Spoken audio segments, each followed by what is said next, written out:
Désormais dans le viseur de la Cour pénale internationale, Benyamin Netanyahou et Yoav Gallant peuvent compter sur un soutien de poids, celui de leur principal allié américain, monté au créneau pour les défendre. Nous rejetons la demande de la CPI de délivrer des mandats d'arrêt à l'encontre de dirigeants israéliens. Quoi que ces mandats puissent impliquer, il n'y a pas d'équivalence entre Israël et le Hamas. Comme les États-Unis, Israël ne fait pas partie des 124 pays qui reconnaissent l'autorité de la CPI, à la différence de la grande majorité de ses alliés européens, à commencer par le Royaume-Uni, dont la loyauté envers l'État hébreu semble passer en premier. Il s'agit là d'une évolution très négative. Bien sûr, elle est encore sujette à une décision finale, mais elle n'en reste pas moins profondément inutile.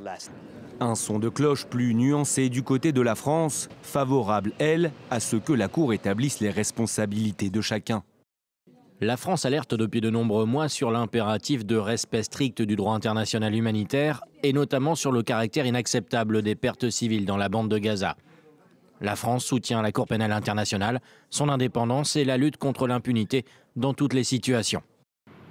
Basée à La Haye, aux Pays-Bas, la Cour avait jusqu'à présent poursuivi une majorité de dirigeants africains. Jamais encore les dirigeants d'une démocratie occidentale. La porte-parole du gouvernement israélien a appelé ses alliés européens à ne pas exécuter ces mandats d'arrêt si les juges de la CPI décident de les délivrer.